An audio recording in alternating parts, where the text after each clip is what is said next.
दाल पानी होगा और दाल का तो मतलब ही कुछ नहीं भाई, ये नियम रहे। और चावल बने 2-4-6 कुंटल, जितने आदमी हो, रोटी वोटी नहीं, वहाँ चावल ही कर रहा है। और जब पंगत पड़ जाए तो वो श्री महंत, उप महंत और वो जो है तो कोठारी भंडारी खड़े हो गए, और फिर श्री राम जी महाराज की जय, और फिर 3 घंटा जयकारा चले, और पर्स रहे, और पर्स दिए थाली या पतरी जो भी है इतनी इतनी बड़ी, और बैठ गए और उन्हें चावल का ढेर लगा दिए और ऐसे बनाते सीताराम सीताराम सीताराम जय सीताराम बोल रहे हैं। अच्छा 1 घंटा हो गया, 2 घंटे हो गए, और वो बेकार हो गया भोजन सार, माटी, गर्मी वाला ठंड। अब वही पानी आया, दाल का पानी पीला पीला, वही भर लियो गड्ढा जो बनाया। हाँ, और बस, और फिर श्री राम करे सीता सहे, तो फिर लगाओ भगवान का भोग सीताराम जोड़ दो, फिर शुरू करें खाना।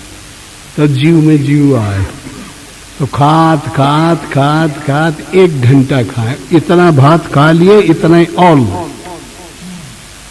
दबावत दबावत दबावत दबाव। बाबा शक्ति बाबा का दोष नहीं है, ये भूख का दोष है। हाँ, तो अब खात खात खात सब खा जा, 1 घंटा 1.5 घंटा चला धीरे धीरे। अच्छा, अब पंगत की सीताराम बीच में बोले, फिर और बोले, फिर अर्ध पे बोले, फिर पौन पे बोले, फिर पूरी हो गई सीताराम, फिर उठने लगे महापुरुष, उठने लगे। उठते आधे उठे आधे बैठे, तो ये हो कि भाई ये क्यों नहीं उठते। वो कोतवाल होता एक महात्मा कंट्रोल करने वाला, अब क्यों नहीं उठते हो, कि नहीं उठा होता। तो 2 उठे, फिर राजकरण और ये बलभद्र चले 2, और बस दोनों हाथ पकड़े उठा में, तो मुश्किल से उठे, बैठान ले गए सब सब बाबा पूछ पड़े। हाँ, तो उठा दे, जब उठ जाए तो अकड़ सकड़ के ना, यह पेट फूलेगा बम। हाँ, 24 घंटा में खाए, बरर के रह गए बालू, समझ गए, तो बस पेट। तो वही को कहते अजपा नाम जपा जग जाना, और वाल्मीकि हुआ ब्रह्म समाना। ये अजपा जपने से हुआ। अजपा नाम जो जपा जाता है वो बहुत कीमती होता है, परावाणी का नाम है। और ये बैखरी का नाम जो ओम ओम या राम राम, ये बहुत रद्दी नाम है। इसी के गोस्वामी जी कहते हैं कि नाम निरूपण नाम जतन से, और जिम प्रगटत तिम मोल रतन से। राम नाम में अंतर है, कहीं हीरा कहीं पत्थर है। और हीरा कौन है, जो अजपा से जपा जाता है, उसकी इतनी बड़ी कीमत। और ये राम राम राम राम जो हम जपते हैं, ये पत्थर के समान है। ये मन को रोकना मकसद है ना नाम जपने का, और मन ये में रुकता है। ये राम राम हम लेते रहते हैं और मन चिंतवन से निकल जाता है। ये पत्थर का काम करता है, मानो कोई कीमत की चीज नहीं। और जो अजपा जाप है, तो जो निकल के सूरत भागती है, जिसको मन कहते हैं, उसी से उसको देखना है, तो भाग नहीं पाएगा। या जब बंद हो जाएगा तो पता चल जाएगा कि हमारा जब बंद हो गया। इसलिए वो नाम परावाणी का या पशंती वाणी का नाम महत्वपूर्ण है। और ये जो बैखरी या मध्यमा वाणी का जो नाम जपा जाता है, ये बहुत महत्वपूर्ण नहीं है। देखिए, अब ये उचित यूँ है कि प्राइमरी अगर लड़का नहीं पढ़ेगा तो हाई स्कूल में जाएगा कैसे? हाँ, इसलिए वो भी अपनी जगह पर ठीक ही है, उसे तो लेना ही पड़ेगा। और बगैर उसके नाम जपे के अजपा जाप में कोई चला जाएगा। इसलिए ये तो जब गोस्वामी जी के सामने ये प्रश्न आया कि वही तो इसका कैसे महत्व बताया जाए। तो उन्होंने फिर ये रख दिया कि उल्टा कर दिया जाए। उनकी जो शैली है रामायण के विषय में कि सब संसारी रूप से उदाहरित करके ना ही इसको बताया जा रहा है, रामचरितमानस बनाया जा रहा है, संसार के लोग भी समझ लें और योगी लोग जो साधना करते हैं वो भी समझ लें, अंदर भी इसका अर्थ हो और बाहर भी संसार की दृष्टि से भी हो। तो इसमें उनको ये नाम लेने से क्लियर हो जाता है, ओपन हो जाता है, खुल जाता है कि अजपा नाम जपा जग जाना, वाल्मीकि हुआ ब्रह्म समाना। तो ये ओपन हो गया ना, तो भाई अजपा नाम जपा था इसलिए वाल्मीकि ब्रह्मा के समान हो गया, ब्रह्म रूप ले लिया। तो गोस्वामी जी कहते हैं कि इतना स्पष्ट हम अंदर की गोप्य बातों को सामने समाज के न करें, ये थोड़ा पर्दा डाल डाल के बताएं तो अच्छा रहेगा। तो उन्होंने ये पसंद किया कि ये शब्द न लेके और उल्टा नाम जपा जग जाना। तो अजपा को उल्टा कह दिया और जप को सीधा कह दिया उन्होंने, बात जहाँ की तहाँ एक ही हो गई। इसलिए उल्टा नाम जपा जग जाना और वाल्मीकि हुआ ब्रह्म समाना। तो संसार की दृष्टि जो उन्होंने अर्थ किया है रामायण का वो भी सही आ जाती है और समझने वाले ऐसे ढंग से अंदर के गोप्य ज्ञान को भी समझ सकते हैं। ऐसे ही तुलसीदास या कबीर का है। कबीर ने एक ही बात को अनेक भजनों में बार बार ढंग से बताया है। तो जैसे अभी प्रिंसिपल ने जो भजन गाया था, तो गगन गुफा में अजर झरे, अजर अमर, अजर कहते हैं जर से रहित, बीमार न हो कभी, समझे, अमर मरे न कभी, अजर जर ग्रहण न, बीमारी ना आए कभी, बीमारी से रहित रहे, अजर अमर बिल्कुल निरोग रहो और अमर बने रहो, ये दोनों चीज आ गई अभी। हाँ, तो अजर गुफा में अजर झरे, गगन गुफा में। तो गगन का मतलब उन्होंने ये लगाया कि हम जो है अभी तो 5 तत्व की गुफा में रहते हैं, ये शरीर में रहते हैं, उस शरीर में जल पृथ्वी अग्नि वायु आकाश 5 तत्व का बना हुआ है। अब इससे कैसे हम त्याग कर गगन में कैसे रहने लगे? तो गगन में हम तब रहेंगे जब आकाश में रहने लगे। इस शरीर में रहते हुए इसका अध्यास खत्म हो जाए और अध्यास आसक्ति हमारी गगन में हो जाए। तो गगन में कब होगी? जब हम ध्यान लगाएंगे। ध्यान जब लग जाएगा तो शरीर का भान रह जाता है? नहीं रह जाता ना। तो उस समय जैसे कोई गंभीर निद्रा में सो जाता है तो फिर कोई स्वप्न दिखाई पड़ता है?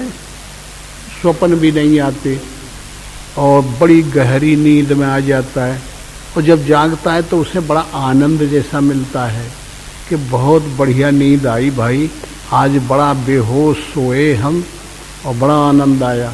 और ये किस समय होता है? कभी कभी गर्मी का समय हो, ठंडी जगह पे पहुंच जाएं, बढ़िया इच्छा भोजन मिल जाए, नहा धो लें और खाना खा लें और विध से आसन मिल जाए, सो जाए। कैसी नींद आएगी? गंभीर नींद आएगी, निश्चिंत नींद आएगी, चिंता रहित नींद आएगी और संतोष हो जाएगा वो नींद में और स्वप्न और चिंतवन कुछ भी नहीं होगा। उसको कहते हैं सुषुप्ति अवस्था।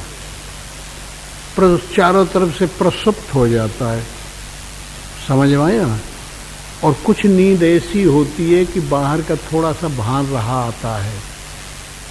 कुछ नींद ऐसी होती है कि हम नींद में भी हैं और फिर रिएक्शन हो रहा है, चिंतवन चित्र बन रहे हैं, स्वप्न दिखाई पड़ता है। जागृत अवस्था का रिएक्शन पड़ रहा है उसमें। तो हाथी, घोड़ा, गधा दिखाई पड़ते हैं ना। और कभी कभी ऐसी गहरी नींद में आदमी चला जाता है कि नहीं कारणों बस कि उसे न तो स्वप्न दिखाई पड़ता, न कोई प्रकार की दिक्कत समझ में आती, गंभीर और गहरी और शांतिपूर्वक नींद आ जाती है। तो जब हम जागते हैं वो नींद से, तो नींद इतनी छाप हमारे ब्रेन और अंतःकरण में छोड़ देती है कि जागते हुए वो नींद विस्मृत नहीं होती। समझ में आ रहा है? ऐसा एक नशा हमारे ऊपर हो जाता है। तो जो सुसुप्ति अवस्था में जो हमको नींद ने जो नशा करा दिया था, जो रूप दिया है, वो जागृत अवस्था में हट नहीं रहा है। जागृत अवस्था का कोई प्रभाव उस पर नहीं पड़ पाता। तो जो सुसुप्ति में था वो जागृत में हो गया, और जागृत में जो चीज प्रभावशाली हो गई उसी का स्वप्न बन जाएगा स्वप्न अवस्था में।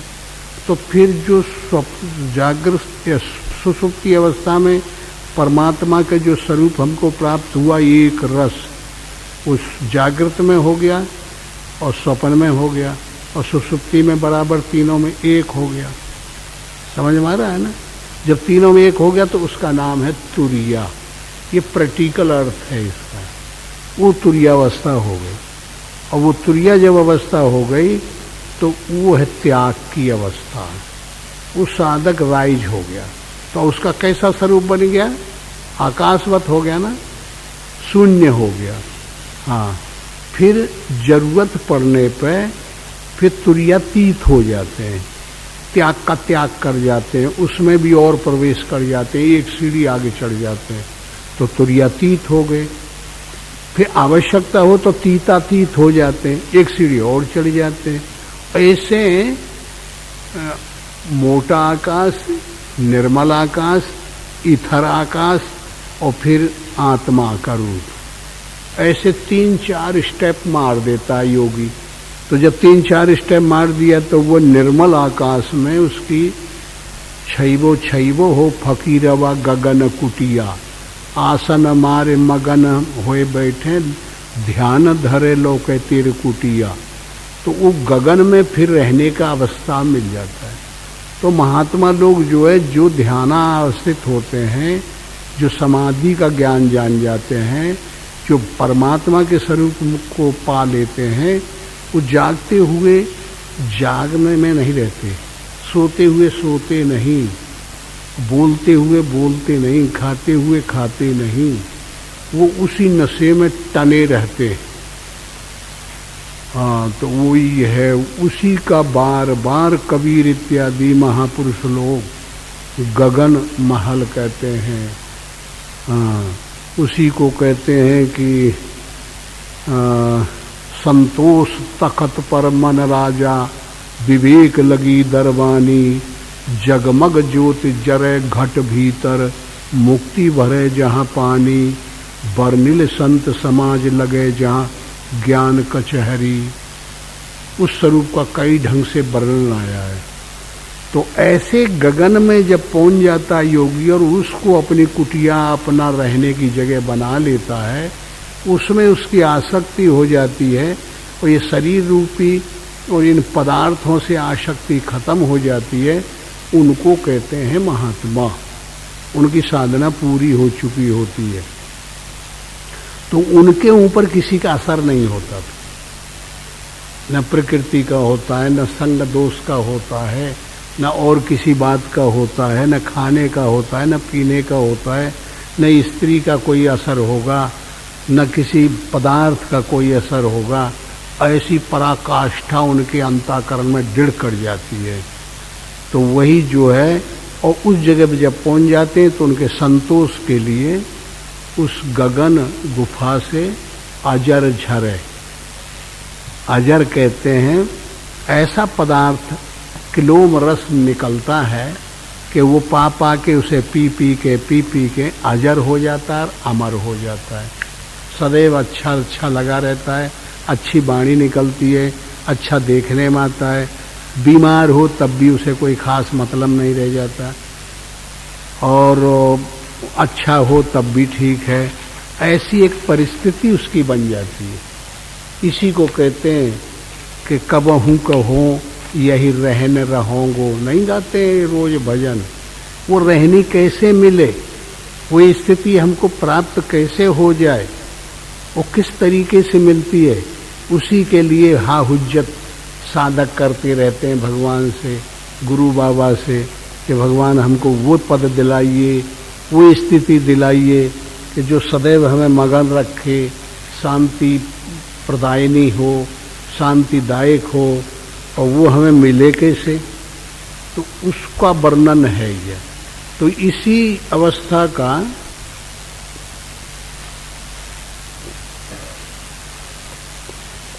वो भजन है, गगन गुफा से अजर झरे। हाय अजर झरे है, ध्यान धरे।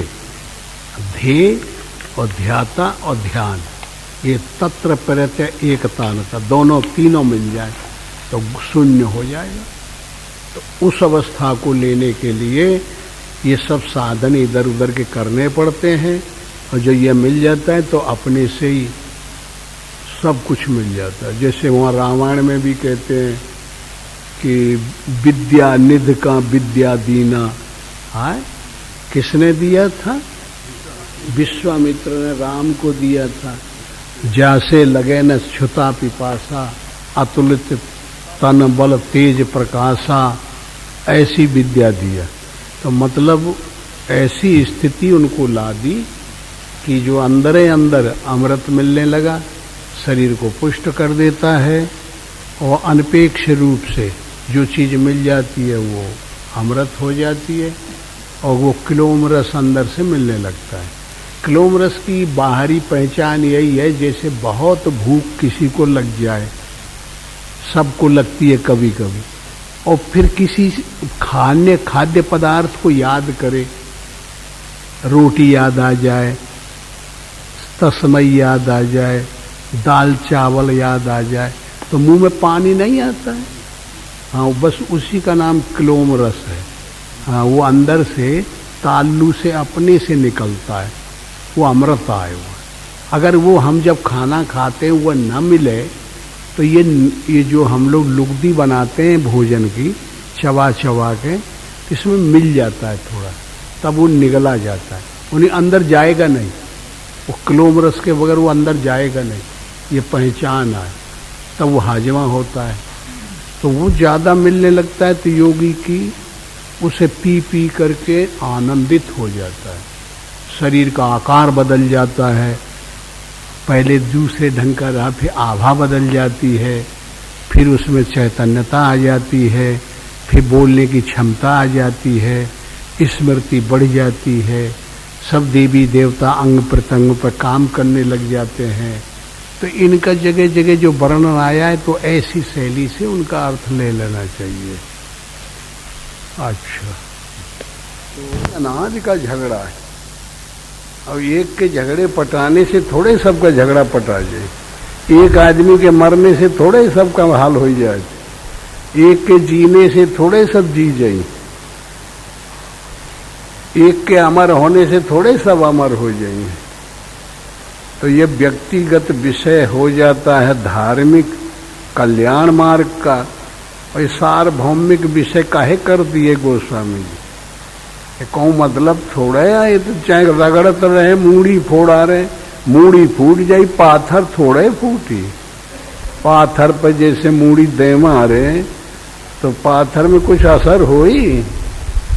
तो परमात्मा उसी का नाम है जो वज्र से कठोर है। तो भाई बड़ा मुश्किल है, ये का कोई निर्णय तो पहुंच नहीं पाती, और प्रसंग इतना जटिल बना देते हैं कि जिसका ठिकाना नहीं। और फिर अध्यात्म दृष्टि से ये चीज बनाई गई, और अध्यात्म की तरफ से मोड़ माड़ के नहीं, भरत और महतारी और बाप और नाती और लड़का, और वही माया में फिर घचेटत चले जाते। कैसे काम चले? गोस्वामी जी महात्मा थी, उनको चाहिए कोई नया तरीका, नया रिसर्च करते, नया खोज करते, कोनो यही परमात्मा की जो माया है इसका विभाजन किसी अलौकिक शैली से करते और फिर वो ढंग से बाँच लेते, तो एक दे बाँच ले, वह समझ में आ जाए रामायण और फिर कृतार्थ हो जाते। भगवान का तो ये सभी कोई मानते हैं, भरत भी मानते हैं, गुरु वशिष्ठ भी मानते हैं, माताएं भी मानती हैं, और दूसरे भाई भी मानते हैं, अवधवासी भी मानते हैं कि वो अलौकिक पुरुष हैं, उनके बराबर कोई देवी देवता के नर नाग देवी देवता कोई नहीं हो सकते, वो सबके समर्थ हैं। और वो के साथ जौन दुर्दशा किए परे हैं ये खुराफात कि वही समर्थता रहने नहीं देता है, हाँ? तो वो कैसे रहे, राम की आस्था कैसे सब लोग बना लें, यही तो बीमारी। भरत भी अपनी आस्था चाहते हैं, कैकेयी भी अपनी आस्था चाहती है, दशरथ भी अपनी आस्था चाहते हैं, इसीलिए तो राम का विभाजन हो जाता है। और जब सब लोग अपनी अपनी आस्था खत्म कर दें, अपना ईगो खत्म कर दें, तो फिर राम ही तो रह जाएगा खाली अकेला। तो वही तो छोड़ते नहीं लोग, तो कैसे हल हो? इसलिए ये कोई ऐसा विषय तो है नहीं। अगर ऐसा विषय मान लिया जाए, जैसे आम जनता में आजकल यही झगड़े हैं, घर घर में परेशानी आए, भाई भाई से लड़ रहा है, पिता पुत्र से लड़ रहा है, महतारी बाप लड़ाई कर रहे हैं, किसी का किसी से पट रहा है। और यही बात अगर भगवान के चरित्र में भी घुसेड़ दिया जाए, तब फिर कहीं अंत होगा ये कर। इसलिए ईश्वर चरित्र, भगवान राम का चरित्र निर्लेप होना चाहिए। पता नहीं कहे यही राजा दशरथ बनाए, कहे राजा में कोई विशेष ताकत होती है? अगर होती तो देखिए आज राजा सारे पतन को प्राप्त हो गए और गरीब से गरीब राजा बन गए, उल्टी पुल्टी दुनिया हो गई। तो ये मतलब तो कुछ है नहीं। तो इस तरीके से ये का पहले जब समझ में आवे तब फिर सुना जाए इसको। अब बुद्धि में आ जाए, कौन करवटिया बैठे तब ठीक रहे। और नहीं, ये तो झगड़े अनियमितता के झगड़े हैं, बुद्धिहीनता के झगड़े हैं, स्वार्थपरता के झगड़े हैं। अब महतारी का ये लगा कि मुआ लड़का है तो यह राजा हो जाए, हाँ, और वो विमाता दूसरे का लड़का राम, वह चला जाए बन। तो बन इसलिए दिया गया कि ये रहेगा तो बलवान है, बुद्धिमान है, मेरे को राज नहीं करने देगा मेरे लड़के को। तो ऐसा पत्ता काटा जाए कि ये है का पत्ता ही कट जाए, फिर इधर आवे न करे। ये सब सोचा गया था ना। तो ये का मतलब क्या हुआ था? अब भगवान है, भगवान के ऊपर ये कहानी बनी है तो इसका गहराई होगी। ये का इतने बुद्धि से थोड़े हल होगा कि थोड़े बुद्धि से हल कर लिया जाए। तो इस दृष्टि से भाई बड़ा भारी तो मुश्किल ये है कि कैसे ये समझ में आवे।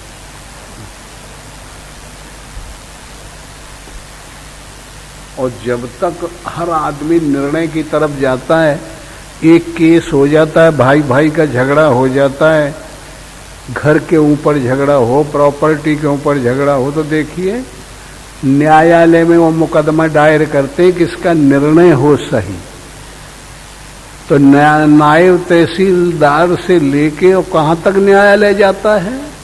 Supreme court. सुप्रीम कोर्ट तक। लेकिन कोई तय कर पाता है झगड़े?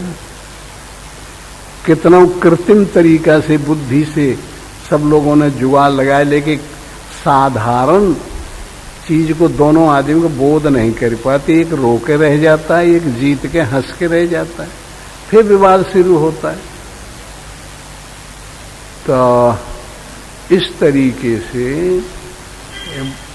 इनका कुछ मतलब होता है, और मतलब की गहराई से निकले तब ठीक रहता है?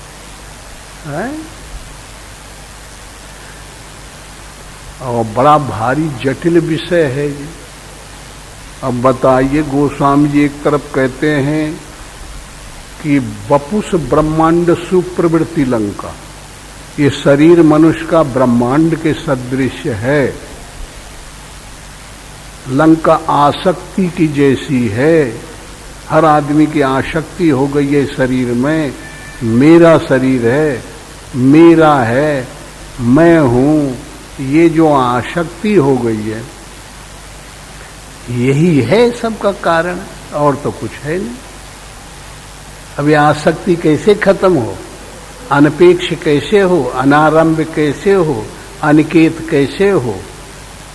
अब वह तो खोजते नहीं, उपाय तो वहां रखे हुए हैं सब, और वार्तालाप से थोड़े काम चलेगा, एक दूसरे के तर्क वितर्क से थोड़े काम चलेगा। तो वह मौलिकता जब शुद्ध हो तब फिर अपनी अपनी जगह पे नट बोल्ट कस जाए। अब कोई मशीन है, कारीगर के यहाँ ले जाओ और उसको जो है उल्टा पुल्टी कोई कस दे तो नहीं सही हुई, कैसे बनेगी? अब वो जहाँ का नट है तहाँ का बोल्ट होना चाहिए, जहाँ की चूड़ी होना चाहिए, तब जैसे को टिट फार टाइट जैसे को तैसा बन जाएगा, तो वो काम कर जाएगा, सही हो जाएगा। तो ये एक बड़ा भारी समस्या है। तो अंधे को अंधा मिला, रास्ता कौन बताए? बीमारी तो ये कैसे है ये भजन? हाँ, ये सतगुरु दियो बताए दलाली जाएंगे। हाँ, अंधा एक तरफ से अंधा आवता, इधर से अंधा आवता, उधर से अंधा आवता, इधर से अंधा जाए। हाँ, अंधे को अंधा मिले, रास्ता कौन? हाँ, तो कैसे काम चले हैं? कैसे रास्ता बताए? तो यह बड़ी भारी दिक्कत का काम आए, समझे? बताए दलाली लालन की, सबके पल्ले लाल है जी सबही साहूकार। गांठ खोल पर खा नहीं या विधि हो गई हार, दलाली लालन की। मेरे सतगुरु दियो है बताए दलाली लालन की। वही पढ़त जाओ कर अर्थ भी बता जी। लाल क्या है, क्या सतगुरु ने बताया, और हर एक आदमी के पास में है जी। हाँ, और सबको बता दिया। लेकिन गांठ खोल के वही यह नहीं देखते आदमी कि खोल के देख तो ले कि कौन इतनी बड़ी कीमत गुरु बाबा ने हमको बता दी है। तो ये गांठ जो है, ये जो मन की गांठ है, यही खोल दे। पहले यह मन सर्प था करता जीवन घात, अब तो मन हंसा हुआ मोती चुन चुन खात। यह मन के क्यों नहीं बदल दिया जाता है तो गांठ खुल जाए, तो वह लाल जो राम है, ओम है, परमात्मा है, वो समझ में आ जाए। अब ये झांझाएं मचाने से, रामायण बनाने से काम चली? ये तो मनुष्य की कहानी आए, हर एक के अंदर यही झांझाएं मचा पड़ा है, लड़ाई हो रही है, निर्णय पे पहुंच नहीं पाता। किसके अंदर नहीं? 10 इंद्रिय को दशरथ कहते हैं, भक्ति को कौशल्या कहते हैं, अवध को शरीर को कहते हैं। सबके पास है तो कबहू का कर करुणा नर देही, देत ईश बिन हेत स्नेही। भगवान ने महान कृपा करके मनुष्य तन दिया और उसमें परमात्मा रूपी लाल को डाल दिया, अब हमारा काम है कि हम पहले उस ईगो को के तो समझे कि परमात्मा है क्या। वो गुरु बाबा बता रहा है कि तेरे अंदर वो बैठा है, उसको पकड़ लो, उसी से हेत रखो, उसी से प्रेम करो, कल्याण हो जाएगा। तो वे क्या करते हैं वही लेके हैं जी। लाल पड़ा मैदान में कीच रहा लपटा है, निगुरे निगुरे लखी गए हैं, सगुरे ने लिया उठाए, दलाली लालन की। मेरे सतगुरु दियो है बताए, दलाली लालन की।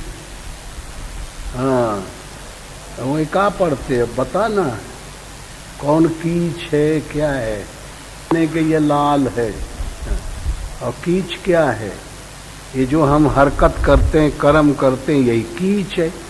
यही में वो समझ में नहीं आता। और ये कीच से उठा लिया जाए, अलग कर लिया जाए। दूध और पानी मिल गया है, अब पानी को अलग कर लिया जाए, दूध को आत्मा रूपी हंस बन जाए, यह मन को पवित्र बनाया जाए, तो दूध रूपी ईश्वर का ध्यान मिल जाए, और यह माया रूपी पानी अलग हो जाए तो लाल मिल जाएगा। तो सबने देखा है, सब जानते हैं, समझे कि लाल है और सबके पास है परमात्मा। कैसे कहते हैं, निगुरे निगुरे निगुरे निगुरे लख गए हैं, सगुरे ने लिया। निगुरे हो चाहे बिगुरे हो, सब लख गए कि है कोई चीज अंदर, अलौकिक है, हमारे परमात्मा है, वो सब लख लिए हैं, सब जानते हैं। लेकिन सगुरे ने लिया उठाए, कोई गुरु का लाल हजारों में एक, उसने उसको पकड़ लिया और वो उसको पा जाता है। सगुरे ने लिया उठाए, दलाली लालन की। दलाली कहते हैं नजीर, जिर है, कानून, सत्संग, ये सब एक ही चीज के नाम हैं। तो वो दलाली करके और उसको हमने पाया है, उस दलाली से लाल ईश्वर को, परमात्मा को, और गुरु बाबा ने हमको दिखा दिया है। और उसे इस कर्म रूपी कीस से निकाल के पकड़ लें तो फिर इधर से अंधा आवता, उधर से अंधा जाव, अंधा को अंधा मिले, रास्ता कौन बताए, दलाली लालन की। मेरे सतगुरु दियो है बताए, दलाली लालन की। अब केहू के पास टाइम ही नहीं आए, वो अपने काम में जा रहा है, वो अपने काम में जा रहा है, वही बिजनेस करेगा, वही कृषि का काम करेगा, वही नौकरी करेगा। इधर से अंधा आवता, उधर से अंधा जाओ। जौन रास्ता से चले का चाहिए, जौन तरीका अपनाना चाहिए, वो तो किसी के पास है नहीं। तो अंधे बने हैं। अब वो नेत्र है ही नहीं है ज्ञान का, जिससे कि वह कर्म ऐसा करें उससे वह दिखाई पड़े। इधर से अंधा आवता, ये हालत है संसार की, व्यक्तियों की परेशानी है। इधर से अंधा आवता, उधर से अंधा जाओ। अंधे को अंधा मिला, अंधे को अंधा मिले तो रास्ता को बताए। अगर मिली जाए तो अंधा कहते कि अरे वहू तो अंधा आए, वहू का दोखी बना दिया। इसलिए किसी को दृढ़ विश्वास गुरु में नहीं हो पाता, परेशानी होती है, दिक्कत होती है। इसलिए वो अपनी फजीयती उसको उस दलदल से, उस अज्ञान रूपी अंधे से बाहर निकलने नहीं देती, और ये नहीं दिखाने देती कि वास्तव में ये चीज है, इसके पांव नेत्र है और इसको वो दिखाई पड़ रहा है, तो इसका साथ हम करें, इसकी बात सुने तो हमको भी मिल जाए। तो उसके अपोजिट में वो बता रहा है कि ये कंडीशन है संसार की। अपने में भरभटा रहे हैं, अपने में बुद्धिमान बने, अपने में ज्ञानी बने हैं, अपने में हम रामायण पढ़ लेंगे, पाठ कर लेंगे, भगवान खुश हो जाइए। हनुमान चालीसा पढ़ लेंगे ठीक हो, नहीं तो देवी की मूर्ति बना लेंगे और खरीद के ले आएंगे, घर में पूजा कर लेंगे, धन ही धन भर देगी और फिर उठा के गंदा नाला में वही विसर्जन कर देंगे। इतना सब जान गए हैं पब्लिक, अब भगत बन गए सब एकदम देहातों में, गांव में, शहरों में भक्ति के अलावा कुछ रह ही नहीं गया।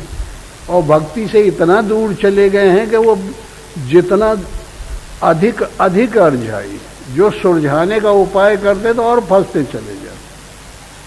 तो वो है अंधा, इधर से अंधा।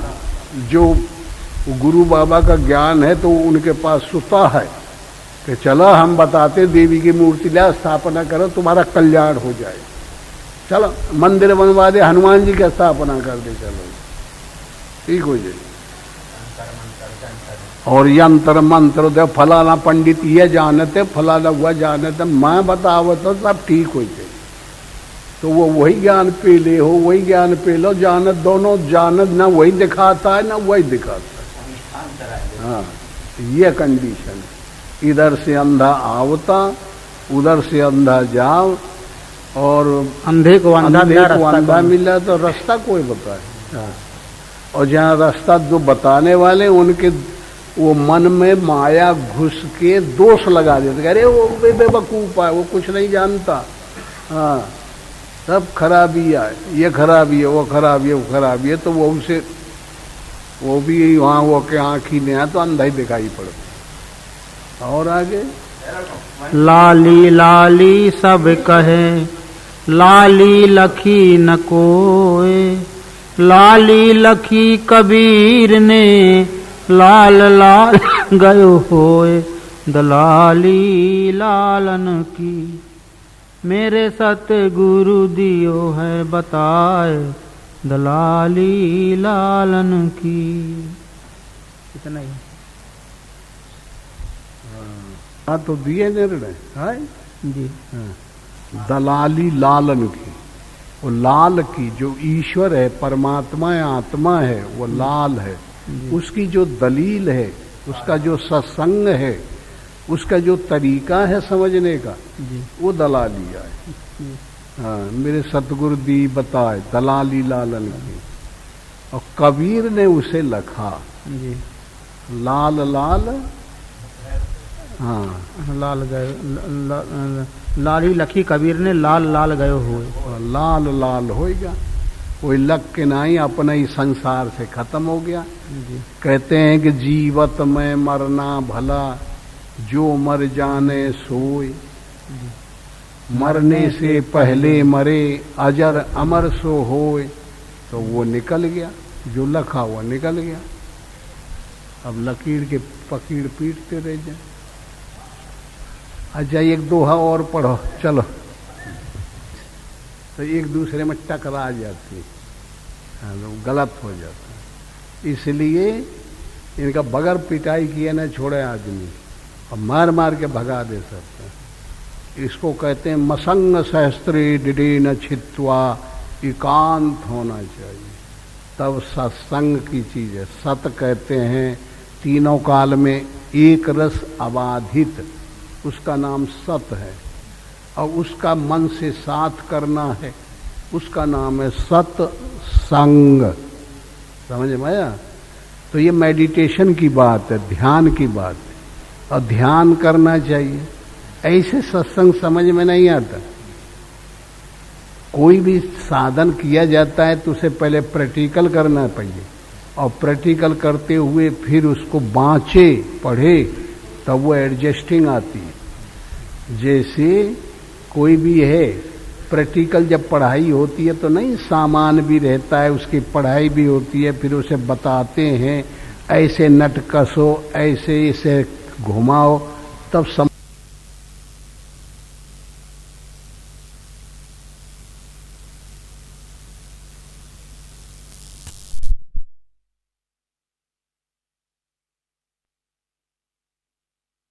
एन करो।